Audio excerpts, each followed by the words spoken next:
आपको कोई काम नहीं हो रहा हो, किसी काम को पूरा करना हो, किसी व्यक्ति ने आपके जीवन से दूरी बना ली, उससे आपको फायदा है लेकिन वो दूर हो रहा है आपसे, तो इसको आकर्षण कामराज बीज बोलते हैं। क्लीम, क्या बोलते हैं? क्लीम। सुबह में 12 बार क्लीम बोलोगे, उठते ही नहा धो के शुद्ध होके टिक्की तिलक लगा के 12 क्लीम रोज बोलोगे। मेरे ख्याल से 12 क्लीम बोलने में ज्यादा से ज्यादा 4 सेकंड लगेंगे। 1 सेकंड में 3 क्लीम बोल सकते हैं। कितना क्लीम? रोज 12 क्लीम बोलोगे तो आपके आभा मंडल में आकर्षण की शक्ति इतनी बढ़ जाएगी, अमेरिका के आदमी को सोचोगे तो भी कुछ दिनों में वो आपको आके मिलने पहुंच जाएगा। इतनी शक्ति कामराज बीज। एक चावल कहां से प्रयाण करके आता है सोचो, खेत से निकलता। 6 महीने तक क्या खेत में बारिश नहीं हुई, तूफान नहीं आया, हवा नहीं आया, तो भी वो फसल में टिका रहा। फिर किसान ने निकाला, राइस मिल में ले गया पॉलिश करने, वहां भी टिका। फिर मंडी में आया, वहां भी टिका। फिर दुकान में आया, वहां भी टिका। फिर घर में आया, वहां भी टिका। फिर भगोने में आया, वहां भी टिका। थाली में आया, वहां भी टिका। मुंह में आया तो उस समय गिर गया। क्या लिखा नहीं है वो दाना? दाना दाना लिखा है खाने वाले का नाम। जितना भोजन आपको मिल रहा है, ईश्वर ने पहले ही उस पर नाम लिख दिया कि ये आइटम इनके मुंह में जाएगा। हाँ, ये भाई अभी 2 दिन से सबको खिला रहे हैं, क्योंकि यहाँ जो भोजन बन रहा है पहले से आपके नाम से रिजर्व हुआ है। इसको हम भंडारा बोले, अन्नदान बोले, बड़ी गलती कर रहे हैं। हम हमारा माल खा रहे हैं, उसका पुण्य उनको भी मिल रहा है। दोनों तरफ से फायदा है। आप किसी का खा ही नहीं सकते, जो आपका नहीं आप कैसे खाओगे? पर आपका है वो कौन खिलाएगा? तो बदले में पुण्य इतना आ गया कि अगले साल देखो तो आनंद और अनंत गुना हो जाएगा। जय जय गुरुदेव। पुण्य बढ़ रहा है। तो महाराज सूर्यदेव की शादी हुई। सूर्यदेव की पत्नी आई उषा नाम की देवी। उस देवी का नाम क्या था? उषा देवी। सुन लो, ये सब सुनने, ये नाम बोलने से ज्योतिष कहता है कि सूर्य खराब है, थोड़ा जाप करो। आप क्या कर पाते हो? कथाओं में फायदा यही है कि जो हम कर नहीं पाते, गुरु महाराज वो सब नाम हमारे मुंह से निकलवा देते हैं, वो जाप हो जाता है। आपने सुना होगा कि सुबह के समय को उषा काल कहते हैं। कितने लोगों ने ये सुना है? उषा काल सबने सुना है? ऐसे फोकट में हाथ नहीं उठाना, सच्ची में ही सुना। तुम लोग तो राजस्थानी बोपे और ताबीज न खंडे ने यही सुने। मैंने ये देखा है, दक्षिण में जितनी शास्त्र आचार और जितना क्रिया विवेक है और ज्ञान है, ऐसा इन प्रांतों में नहीं है। यहाँ खाली ये फोकट के कोई भी मंदिर में घुस जाए, बीड़ी पीने वाला, सिगरेट पीने वाला, कोट पहना हुआ, वो भी जाके शिवलिंग पर अभिषेक करें। हमारे यहाँ तो गर्भगृह से बाहर से ही दर्शन करना, अंदर प्रवेश नहीं है। यहाँ कोई कहीं भी घुस जाएगा। परमात्मा अनंत कृपालु है, तो तू कहीं से वंदन करेगा, जरूर कृपा मिल जाएगी। हाथ लगा के अपनी अशुद्धि उन पर क्यों डालना? अब सूर्य देव की विवाह हुई। देखो, सुबह में जो उषा काल कहते हैं, सुबह सुबह जब सूर्य उगता है एकदम लाल रंग का होता, फिर धीरे धीरे वो स्वर्णरही रंग में बदलता जाता है। ये जो प्रथम लाल किरण है, ये उषा देवी के शरीर से निकलने वाला किरण है। ध्यान रखना, इसको उषा काल कहते हैं। उषा काल यानी सूर्य पत्नी उषा का समय, इसीलिए वो उषा काल है। आज समझ लो, ये क्या काल है? उषा काल। तो अब वो जमाना, भाई तेरी शादी हो गई बेटा, तू नहीं तो अभी कुछ रिपोर्ट किया।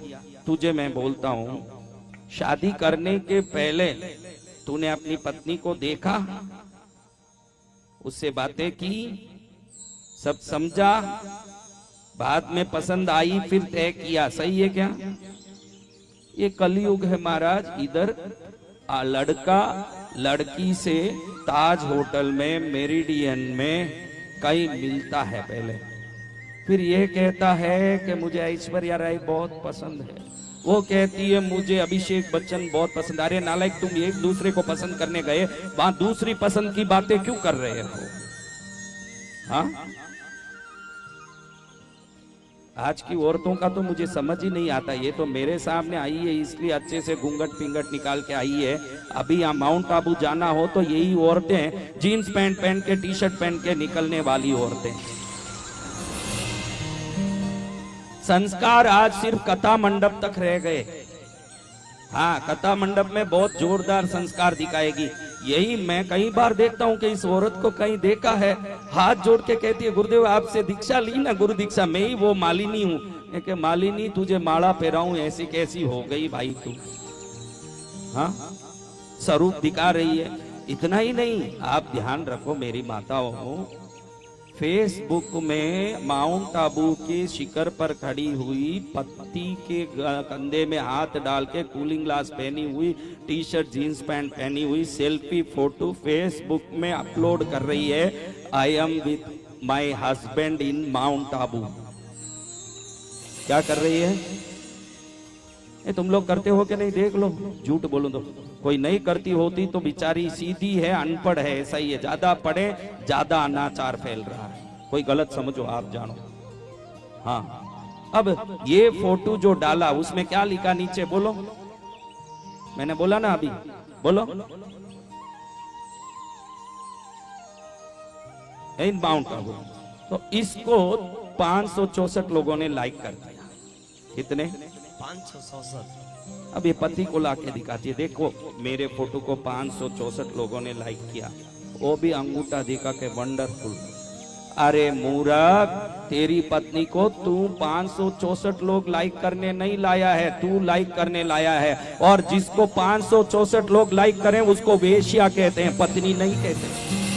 पत्नी वो नहीं जिसको 564 लोग लाइक करते होंगे। पत्नी वो होती है जिसको पति लाइक करता होगा। ये संस्कार सब जब मिटेंगे तो भारत की सनातन परंपरा और संस्कृति की सुरक्षा बनी रहेगी। ये जरूरी भी है। खुश हो गए, इनकी पत्नी ने डाला होगा, कुछ न कुछ डाला। क्योंकि बदला वहां नहीं ले सकता है तो कम से कम यहाँ हंस के लेता है बदला, कि चलो मैं हंस लेता हूं थोड़ा। जो भी आदमी भजन में ज्यादा कूदे ताली बजाएं तो मैं बहुत अनुभव से जान लिया कि वो भगत नहीं है। जिसके हाथ पैर पत्नी से घर में बंधे हैं वो यहाँ खोल खोल के नाचता है। हाँ, वहां कुछ नहीं कर पाएगा तो यहाँ आके थोड़ा नाच के दिखाता है कि देखो मैं कैसा हूं। कि पग घुंघरू बांधे मीरा नाचे। तो समझ लो महाराज कि सूर्यदेव की पत्नी मीटिंग हो, फिर सेटिंग हो, फिर शादी रूपी फिटिंग हो, फिर 6 महीने में कटिंग भी हो। वो जमाना नहीं था। बड़े लोग तय करते। आप में भी कोई ऐसी औरत हो सकती है कि शादी के पहले पति को देखा ही नहीं। ऐसे भी कोई अभी हो सकते हैं जो शादी के पहले पति को देखा तक नहीं था। पिता ने जो बोला वही परम वाक्य। ध्यान रखना, रामायण बहुत सुनते हैं और हम राम को आज्ञाकारी मानते हैं। आज भी उस परंपरा में कई भाई बहन हैं जो अपने माता पिता के आज्ञाकारी बनके उन्होंने जिसको दिखाया उसके साथ शादी किया। आज भी है। सत्य। राम ही नहीं आज्ञाकारी, उनका वंश आज सनातन धर्म आज्ञाकारी ही है। देखो इतनी बहन हाथ उठा रही है, हमने हमारे पति को कभी नहीं देखा शादी के पहले। कौन कौन है वैसी बहनें? इन बहनों के लिए ताली बजाओ। और मैं लिख के दे सकता हूं कि इन बहनों के जीवन में ज्यादा खुशी है। इन बहनों के जीवन में ज्यादा खुशी है क्योंकि ये पति को ही नहीं लेके आई, माँ बाप का आशीर्वाद भी लेके आई है। आज के बच्चे बच्चियों में माँ बाप की हाई पड़ती है। माँ बाप किसी को कहें, ये कहें बच्ची को माँ बाप कहते हैं देख बेटी शालिनी, अच्छा बच्चा इससे कर ले। ये बोलती है मेरे को रहमतुल्लाह ही पसंद है। हाँ,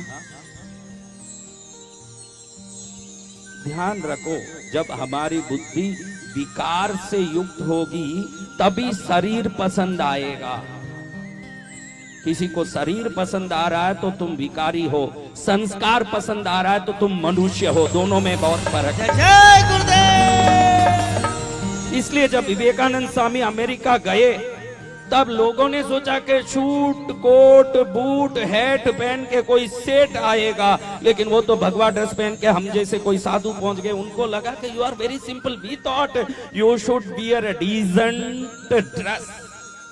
आप बहुत सभ्य रूप से प्रस्तुत होगे, हमने ये सोचा, हमने नहीं सोचा कि आप ऐसे आ जाओगे। विवेकानंद स्वामी आश्चर्य में पड़ गए कि सभ्यता का अर्थ थोड़ी शूट कोट बूट होता है। विवेकानंद स्वामी ने जवाब दिया, भैया अमेरिका वासियों, आपकी संस्कृति को आपका दर्जी तय करता है, भारतीय संस्कृति को हमारा संस्कार तय करता है। दोनों में बहुत फर्क है। भारतीय संस्कृति को हमारा संस्कार तय करता है। भारतीय संस्कृति किसी दर्जी से तय नहीं होती। उदयपुर में भी मैं देखता हूँ, इन प्रांतों में, मालवा में, मेवाड़ में लोग बड़े सूट कोट बूट पहन के बड़े यूं रोब से आते हैं। ध्यान रखो, किसी दिखावे से ज्यादा आपके अंतर्मन खुश है या नहीं टटोलो। वो खुशी का सही रास्ता किधर है उसमें चलो, तब जीवन सार्थक होगा।